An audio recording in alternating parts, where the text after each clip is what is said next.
Oi pessoal, tudo bem? Hoje a gente vai estar dando continuidade aos nossos vídeos aqui da parte de metrologia, né? E hoje a gente vai fazer uma análise muito importante, né? Que é justamente a análise referente ali ao ciclo, né, metrológico envolvendo, né, análise geométrica de paralelismo, né? A gente se depara muitas vezes com indicações, né, de ciclos onde você precisa ter ali uma fabricação de um elemento, né? Exemplo como esse aqui, você tem lá exemplo uma fabricação de um cubo e você precisa garantir, né, o paralelismo ali entre essas faces, né? E quando a gente fala de paralelismo, né, principalmente quando se está com instrumentos convencionais, muitas vezes fica difícil ali entender, né? O pessoal fica muito focado, né, na questão da tolerância dimensional, né? Exemplo, vamos supor que a tolerância aqui desse instrumento, dessa peça, né, ela seja 50 milímetros mais 0,02. Vamos colocar aqui mais 0,05, né, 5 centésimos de milímetro. Então o que é que normalmente, né, se faz? Né? Você vai estar ali, né, fabricando, né, pega lá um paquímetro, faz a medição pelo menos nas duas extremidades. Né? Faz a medição ali nas duas extremidades, vê se não está variando ali acima ali dos 50, né, e aprova ou não ela para estar seguindo ali o fluxo, né? Só que exemplo, pode ser que uma peça como essa ela traga uma informação ali, né, de paralelismo de 2 centésimos, né? Ou seja, você tem lá a indicação lá do elemento do símbolo lá de paralelismo e está lá tendo a indicação de 2 centésimos de milímetro, né? 2 centésimos de milímetro. Ou seja, se uma peça como essa você faz uma medição em uma extremidade, né? Lembrando, eu estou falando aqui de extremidade, né? Mas quanto mais pontos forem utilizados na superfície, melhor. Só que a gente sabe que tem a questão do tempo, né? Então, normalmente se faz aí 2 pontos ou 3 pontos, né? Também fazendo a medição no centro da peça, né? Ou seja, nas extremidades e no centro da peça. Então, é algo para se tomar cuidado, né? Então, exemplo, vamos supor que você fabricou a peça, mediu lá nas duas extremidades, né? Uma extremidade está dando 50,01, a outra está dando 50,04. Ou seja, a diferença aí é de 3 centésimos, né? 50,01 para 50,04. 3 centésimos dando de diferença. Ok. Se a gente for observar a tolerância dimensional, ou seja, a relação linear, essa variação aqui ela não vai ter importância. Né? Quando eu digo que não vai ter importância é porque os valores medidos eles estão dentro da tolerância, né? Já que é 50 mais 5 centésimos, ou seja, varia de o valor, né, possível varia de 50 milímetros até 50,07, né, 50 milímetros até o 50,05. Então qualquer valor dentro dessa faixa aí está ok. Só que essa variação que está tendo aí de 3 centésimos está dentro da faixa também. Então para essa parte dimensional, a medição estaria ok. Só que quando você vai ver na parte do paralelismo, ele não aceita, né, uma diferença, né, acima de 2 centésimos. Então, trazendo aqui duas linhas paralelas, né, essas linhas não poderiam ter oscilação de distância, né, passando de 2 centésimos. Então, nesse caso aqui, observando apenas pelo paquímetro, você teria aí mais de 2 centésimos, né, teria 3 centésimos. Então, estaria configurando que essa medida está fora da tolerância, não da tolerância linear, mas da tolerância geométrica, né? Então, é muito comum, né, nessas medições tridimensionais essa verificação. Por exemplo, vamos supor que a nossa medida seja verificar se essa face aqui ela está paralela a essa outra aqui.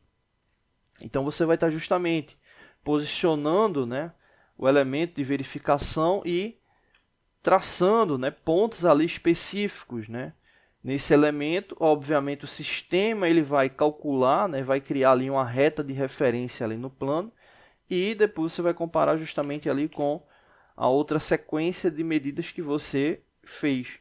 Né? Então, com base nessas duas medidas, ele vai estar justamente verificando, né, o quanto é que está de paralelo em relação um ao outro. Né? Vamos fazer uma verificação aqui rápida, né? Deixar aqui paralelo, né? Então, vamos pegar aqui 3 pontos, né, dessa referência aqui. Peguei aqui 3 pontos, né? Vou fechar aqui. Aqui eu tenho o valor referente à reta, né? Veja que ele está dando inclusive aqui uma indicação aqui que a reta está ali praticamente a 90 graus, né? Vamos fazer aqui uma medição agora comparando a essa outra linha aqui, né? Vamos pegar aqui a linha aqui, pegar aqui mais 3 pontos. Lembrando que o link desse software, né, tá aí na descrição, né, do M2 Metrology. Deixa alinhado aqui.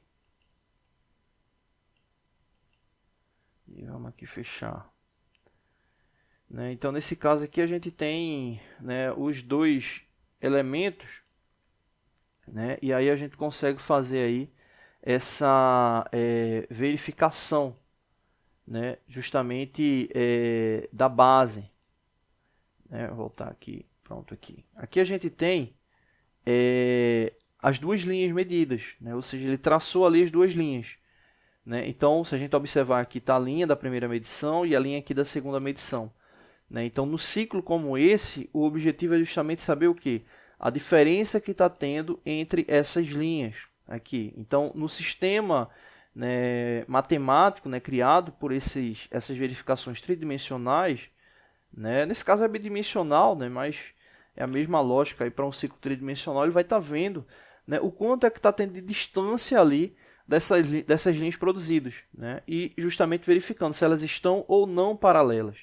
Né? Nesse caso aqui, as duas linhas ficaram paralelas, né? Então está dando aí uma relação aí, de 90 graus, né? Ou seja, uma relação aí de paralelismo praticamente perfeito, né? Aí para o ciclo. Né? Como é um modelo, né, de uma base, né, de uma peça teste, né? A gente tem justamente aqui essa relação realmente que está perfeito ali na indicação, né? Mas quando a gente vai para uma peça fabricada, né, normalmente tem uma margem ali para tolerância, né? Então é importante justamente essa verificação do paralelismo, né? Principalmente quando você está trabalhando lá com instrumentos convencionais, né? Fazer o máximo possível ali da análise para não ter nenhum problema ali no controle de qualidade, tá bom? Não deixe de se inscrever no canal, toda semana tem vídeos novos, valeu! Oi pessoal, tudo bem? Hoje a gente vai estar dando continuidade nos nossos vídeos aqui ligados à parte de desenho técnico, né?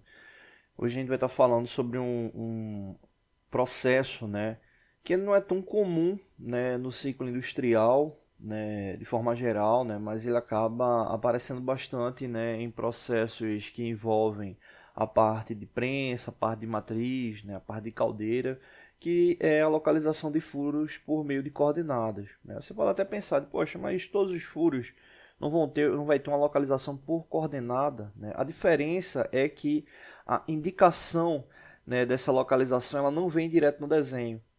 Isso acaba ocorrendo quando você tem desenho com muitos furos, né? Desenho referentes a peças com muitos furos, né? Então é comum aparecer dessa forma, né? Principalmente nesses setores que eu comentei. Né? Um inscrito, né, do canal mandou essa pergunta aí para o e-mail, né? Ele mandou até um esboço, né? E aí a gente entendeu e é justamente esse tipo de representação. Aqui a gente fez um detalhe, né? Um fragmento, né, de um desenho como esse para a gente poder entender como é que funciona. Não é nada complexo, né? Mas normalmente, né, a pessoa que não tem tanto contato com isso acha um pouco estranho quando se depara com um desenho como esse aí pela primeira vez. Antes de dar continuidade, né, pedir para vocês aí se inscreverem no canal, né, e também nos canais parceiros que estão aí na descrição, né, do vídeo, né, que são canais que retratam também assuntos ligados a essa parte industrial. Bom, vamos lá. Aqui o que acontece? Aqui a gente tem um fragmento do desenho, né, que ele está localizado aqui, e a gente tem aqui uma série de furos, né, localizados no desenho, né, que são esses furos aqui contidos. Normalmente esses desenhos, né, eles podem também trazer referências de tolerância, né, eles podem trazer referência de tolerância ou tolerância geral, né, vem com a indicação aí, exemplo, tolerância geral dos furos no que diz respeito à localização é de mais ou menos 5 centésimos, ou pode vir com tolerância específica na localização na própria tabela de localização, né, que é essa tabela aqui ao lado. Bom, os furos eles devem vir referenciados, né, com a numeração, né, como ele está aqui descrito, e essa referência ela vai fazer justamente base às coordenadas x e y, né, x e y. Então esse desenho ele também vem com essa referência. Eu não coloquei aqui porque o próprio software do AutoCAD ele já dá essa referência, mas normalmente você pegando uma indicação como essa ele vai trazer lá o ponto de referência, de x e y, que vai ser a base para poder localizar os furos. Então vamos lá para o exemplo. Vamos verificar aqui, furo 1. O que acontece? Aqui na tabela vai vir a indicação do furo 1, que é justamente isso aqui. Na verdade é a posição 1. Então, para x 100 mm, para y 80 mm. Ou seja, a distância, referente à localização desse furo 1, ele teria 100 mm referente à origem, 100 mm referente à origem, e teria 80 mm referente a y no que diz respeito à origem, levando em consideração sempre a origem, ou seja, trabalhando de uma forma absoluta, não uma forma incremental. Então essa seria a referência aí para o primeiro furo. E os outros furos na sequência vêm aqui com as localizações também. O furo 2, 200 mm em x e 150 mm em y, ou seja, a referência para poder traçar, executar o furo. Para o furo 3, 200 mm em x, veja que está na mesma linha de referência. Então faz sentido o furo 2 e o furo 3 estarem na mesma posição em x, mas veja que em y ele tem um dobro da distância, ele está com 300 mm de localização. Para o furo 4, 450 mm em x e 250 mm em y. E aí vem um detalhe importante, O quinto elemento não é um furo, É uma localização de centro. É uma localização de centro por quê? Essa referência aqui de centro, ela vai ser a base para poder realizar esses 8 furos equidistantes aqui desse centro. A localização desse centro é de 650 mm, que está aqui indicado, por 150. Então, é a referência para chegar aqui a esse quinto elemento. E desse elemento é que a gente vai ter a referência para poder executar os 8 furos. E aí está direto no desenho. Ou seja, veja que tem furos por localização e tem furos com um tipo de coordenada mais comum. Só que aí, no caso, a gente precisa encontrar a localização desse elemento 5. Encontrando a localização desse elemento 5, fica fácil aqui para a referência dos outros furos, que na verdade são 8 furos. E aqui vem a indicação. O raio de traçagem aí para esses furos é de 100 mm, tomando como base o elemento 5. Então ele vai ter 100 mm de raio, lembrando obviamente que 100 mm de raio representa 200 mm de diâmetro, ou seja, essa referência de traçagem aqui total é 200 mm. E esses furos, eles no caso aqui vão ser 8 furos com 40 mm cada um. E eles estão equidistantes. Então, tomando como referência aqui, a gente vai ter a disposição angular deles. Ou seja, para saber essa disposição, só é pegar 360 graus e dividir por 8. Ou seja, cada furo tem uma distância de um em relação ao outro de 45 graus. Então, é a distância que esses furos aqui possuem um em relação ao outro, 45 graus. E aí, no caso, é a referência aí para traçagem do mesmo. Tá bom? Não deixe de se inscrever no canal, toda semana tem vídeos novos. Valeu!